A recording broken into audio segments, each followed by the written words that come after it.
심상정 정의당 대표가 도와줬고 이낙연 대표가 도와줬습니다. 문재인 정부 이후에 윤석열 정부를 만들어낸 것은 국민의힘한테는 기적이 아니라 행운이었죠. 행운이었습니다. 심상정 정의당 대표가 도와줬고 이낙연 대표가 도와줬습니다. 인정하시죠? 도와줬습니다. 겨우 그래서 이겼습니다. 저는 기본적으로 우리 당의 참패는 예견된 참패다라고 생각합니다. 위기에 동의하는가? 동의하면 그 다음에 원인은 뭐냐? 그런 연유의 해결책이 뭐냐? 이렇게 가야 되는데, 첫 번째는 조직에 대한 충성하지 않겠다는 그 공정함에 대한 믿음이 있었기 때문이라고 생각합니다.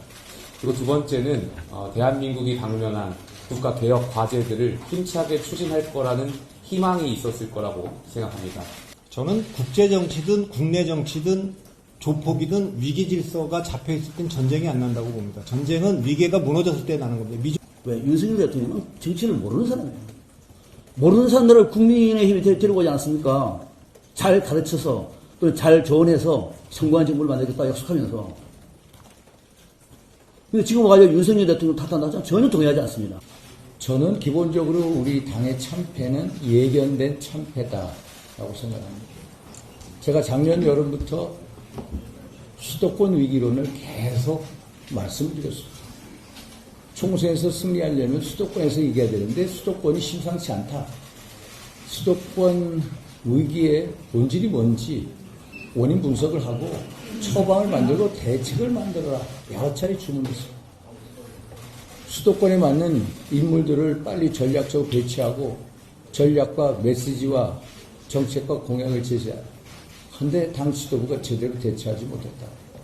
결국 위기가 위기임을 제대로 인식하지 못했다는 말씀이죠. 최근에 선거 전에도 여연의 여론조사 보고 깜짝 놀랐어요. 선거 2주 전에요. 서울은 좀 낫다. 경기 인천 중에 당선되는 곳이 5, 6곳입니다. 제가 직접 그 얘기를 듣고 정말 심각하다. 그런데도 우리가 제대로 된 전략, 메시지, 국내에 와닿는 게 하나도 없었어요.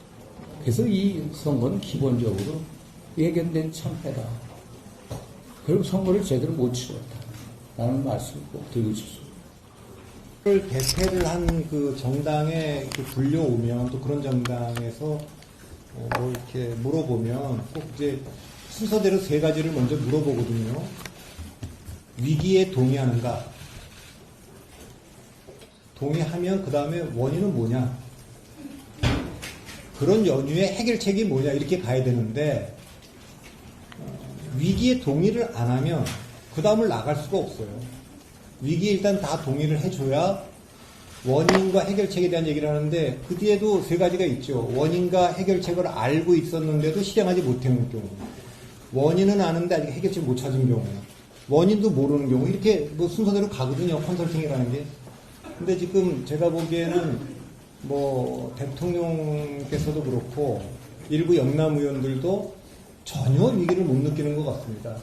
부산의 모 의원이 이 선거를 지난번보다는 5석을 더 했고 격차를 좀 줄였으니까 조금만 노력하면 다음에 정권 가져올 수 있다. 지금 수도권에서 민주당이 100석을 넘게 지금 2번을 했고 4년 전에는 개헌 저지선을 흡수해가고 겨우 103석, 이번엔 탄핵 저지선을 흡수해서 겨우 108석을 했는데 그런 인식이라는 게 참 놀랍습니다. 국민들께서 윤석열 정부를 지지해 주신 이유는 저는 크게 2가지라고 생각합니다. 첫 번째는 조직에 대한 충성하지 않겠다는 그 공정함에 대한 믿음이 있었기 때문이라고 생각합니다. 그리고 두 번째는 대한민국이 당면한 국가개혁 과제들을 힘차게 추진할 거라는 희망이 있었을 거라고 생각합니다. 이 2가지라고 봤을 때 이번 총선으로 국가개혁을 이끌어갈 추진력이 상실되었고 그 추진력이 상실된 원인은 그 공정함에 대한 신뢰관계가 깨졌기 때문이라고 저는 생각합니다. 결국 가장 중요한 것은 법 앞에 만인은 평등하다는 민주공화정의 가치를 되살리는 일이라고 생각합니다. 권력자와 가장 가까운 사람들에게까지 법의 잣대를 평등하게 적용하는 일이 지금의 시대 정신이다라고 하는 아주 이 당연한 사실을 국민들께 믿음을 준다면 지금 민주당의 이재명 대표나 조국혁신당의 조국 대표 같은 범죄 피의자들은 그림자처럼 그 힘을 잃게 될 거라고 저는 생각합니다. 법의 정의를 대통령께서 스스로 살려내지 못한다면 그런 자들이 계속해서 정부 여당을 조롱할 것이라고 생각되고요. 국민들께서는 그들을 내세워서라도 정부 여당을 질책할 거라고 저는 생각합니다. 저는 국제정치든 국내 정치든 조폭이든 위기 질서가 잡혀있을 땐 전쟁이 안 난다고 봅니다. 전쟁은 위계가 무너졌을 때 나는 겁니다. 한국에서 민자가 들어간 거예요. 민자. 민주당, 민변, 민노총, 민예총, 민족사가 이 민자는 다 비주류를 상징했습니다. 그러나 이제는 주류가 됐습니다. 뭐 때문에 주류가 됐느냐? 전 세 가지 이유가 있다고 봅니다. 첫째는 선거입니다. 대통령 직선제 도입 이후 1987년 이후 대통령 선거든 국회의원 선거든 지방선거든 치를 때마다 보수는 권력을 상실해 왔습니다. 정치적으로 세상을 지배하는 두 가지 방법이 있습니다. 하나는 자기 생각대로 현실을 바꿀 물리적 힘이 있으면 됩니다. 이건 독재하면 됩니다. 박정희, 전두환 두 대통령이 그렇게 했습니다. 그게 87년 이후에 어려워졌다면 현실에 맞춰서 자기 생각을 바꿔야 됩니다. 이게 선거를 잘하는 건데 이거에 굉장히 보수가 무능하고 민주당이 유능했습니다. 두 번째는 세계화입니다. 세계화는 노태우 대통령 이래로 윤석열 대통령까지 보수는 이거 기회다. 냉전이 무너지고 세계화가 됐으니 우리는 중국, 소련 수교도 하고 북방정책 해서 동유럽하고도 다 수교하고 WTO가 생겼으니 FTA 같은 거 해서 더 큰 대한민국으로 나가자. 그것은 노태우 대통령부터 지금 윤석열 대통령까지 일관된 전략적 목표고 상당히 성공했습니다. 한국의 위상이, 대한민국 위상이 대단히 올라갔고 글로벌 중추국가가 됐죠. 민주당은 그 세계화의 빛이 만들어낸 그림자를 파고 들어왔습니다. 그림자는 양극화죠. 양극화가 심해졌기 때문에 한국의 민주당은 더불어 같이 살자. 사람이 먼저다. 무상급식, 복지 분배, 비정규직의 정규화. 이것을 통해서 끊임없이 지속적으로 밑으로 파가들어 더 따뜻한 대한민국을 만들자고 얘기를 한 겁니다. 더 큰 대한민국 대 더 따뜻한 대한민국의 대결. 물론 보수 내에서도 두 번에 걸쳐서 이것을 해결하려는 시도가 있었습니다. 국민의힘이 총선 참패 이후에 처음으로 자세평가하는 자리라고 그러더라고요. 그래서 놀랐습니다. 아, 국민의힘은 아직도 편안하게 주무시는 분들이 많으시구나. 그런 생각을 했습니다. 윤석열 의원께서 얼마 전에 저한테 전화를 해서 이 세미나를 하는데 와서 좀 말씀 좀 해달라고 하길래 총선 평가하는 거는 또 하고 싶지 않습니다. 그렇습니다. 왜? 답이 나와 있고 누구나 다 아는 거. 지나가는 강아지도 다 알고 있고 또 그걸 바꾼다고 해도 바뀌지도 않을 것이고 또 강아지고 똑같은 소리 할 필요가 없다. 그만이 아니라 이번 기회에 우리가 보수의 재건을 해야 될 판이다. 상황이 심각하다. 그러면 제가 나가겠다 그랬습니다. 그래서 오늘 저녁부터 이렇게 총선 참패와 보수 재건을 기는데 여기까지 오게 된 이유가 뭐냐면은 이번 총선 참패가 국민의힘 참패다 이렇게 생각하시면 안 됩니다. 윤석열 정권의 몰락이다. 지금 그걸 넘어서서 이 땅의 보수 세력의 괴멸이 이제 시작됐다고. 보수 세력의 어떤 것이 보수냐? 이거는 좀 더 논쟁이 필요합니다만 지금 국민의힘을 떠받치고 있는 핵심 지지층 이 보수 세력의 괴멸이 시작됐다. 2년 뒤에 지방선거 이미 답은 나와 있습니다. 안 바뀝니다. 망합니다. 아마 경북지사, 대구시장, 경남지사 등등 대통령 겁니다. 나머지 다 끝날 겁니다. 그 다음에 대통령 선거 이미 답이 나와 있습니다. 윤석열 의원께서 지난해 여름에 당시만 하더라도 수도권 위기론을 얘기하다가 바로 강서구청장 보궐선거가 결과가 나왔죠. 민심이 어디 있는지를 단면으로 보여줬던 대목입니다. 그때 저도 일부 방송인 언론에 수도권 위기 얘기했고 윤석열 의원님도 목이 터지게 그런 말씀을 드렸습니다. 자, 그로부터 반년이 지났습니다. 그 목소리 귀 듣습니까? 안 듣습니다. 그것이 이제 문제가 되는 거죠. 왜 그럴까가 중요한 거죠. 왜 그럴까? 구조적인 요인이 있고 개인적인 측면이 있겠죠. 저는 개인적인 측면은 얘기하지 않을 겁니다.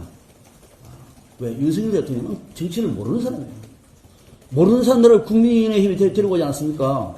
잘 가르쳐서 또 잘 조언해서 성공한 정부를 만들겠다 약속하면서. 근데 지금 와가지고 윤석열 대통령 탓한다고 전혀 동의하지 않습니다. 윤 대통령 최선을 다했습니다. 전국을 다녔습니다. 제대로 윤 대통령의 방향에 말을 줄 수 있는 사람이 별로 없었습니다. 주변에 환관들만 자리를 차지해서 대통령의 눈과 귀를 가렸던 겁니다. 지난 6개월의 황금 같은 시간, 저는 뭘 변했을까? 이번에 정권 심판론의 바람이 불 것이다. 저는 그때부터 알았습니다. 바닥 민심이 너무 안 좋습니다. 특히 수도권은 이건 완전히 망할 것이다. 그리고 일부 언론에 제가 얘기했습니다만 이번 총선 국민의힘 저는 113석 정도로 예상했어요. 민주당 170석. 그만큼도 안 됩니다. 자, 이런 상황 속에서 만약에 누가 이번에 국가적으로 위기 상황이기 때문에 국민의힘을 지지해달라고 할 때 한번 물어봐야 돼요. 왜 국민의힘을 지지해야 할까요? 한 가지만이라도. 왜? 민주당을 지지해야 할 이유는 있어요. 윤 대통령이 싫으니까. 국민의힘을 보기 싫으니까. 그런 이유가 돼요. 집권당입니다. 집권당이면은 지난 2년 동안에 대통령의 어떤 성과를 국민들에게 말해줘야 돼요. 똑같은 레포트를 반복하더라도 이거는 우리가 해냈다.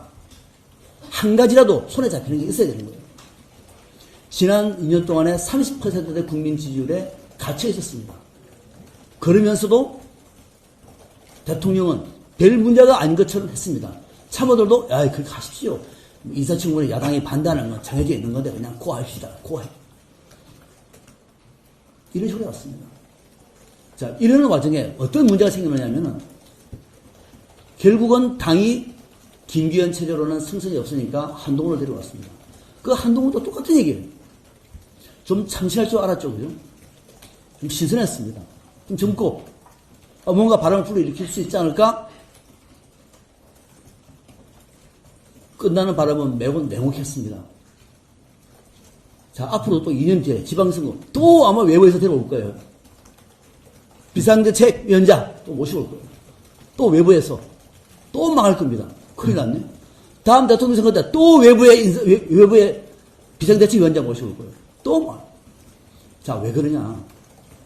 위기의 본질을 모르고 있어요. 지금 윤석열 정부와 국민의힘이 처하고 있는 위기의 본질을 전혀 모르고 있습니다. 앞서 우리 박성민 대표께서 백서를 만들어야 된다. 저는 100% 동의합니다. 이 백서는요, 철저한 자기 반성이고 국민에 대한 예의입니다. 백서는 왜 듣는지를 의사가 환자가 오는데 진단도 하지 않고 수술 못하면 또 돌팔이 의사가 되는 거죠. 그런 의사한테 생명을 맡기겠습니까? 국민의 안전을 그런 정당에 맡기겠습니까? 왜 졌는가? 문재인 정부 이후에 윤석열 정부를 만들어낸 것은 국민의힘한테는 기적이 아니라 행운이었죠. 행운이었습니다. 심상정 정의당 대표가 도와줬고 이낙연 대표가 도와줬습니다. 인정하시죠? 도와줬습니다. 겨우 그래서 이겼습니다. 그때 정신을 차렸을 때입니다. 이미 망해가고 있는 이 보수를 윤 대통령이 세웠어야 된다. 근데 지난 2년 동안에 거의 그 목소리가 없었습니다. 이제 그래서 저는 보수가 괴멸됐다. 그래서 윤 의원님이 오늘 말씀하시는 이 보수의 재건이 시급한 시점이다. 이렇게 말씀을 드렸고,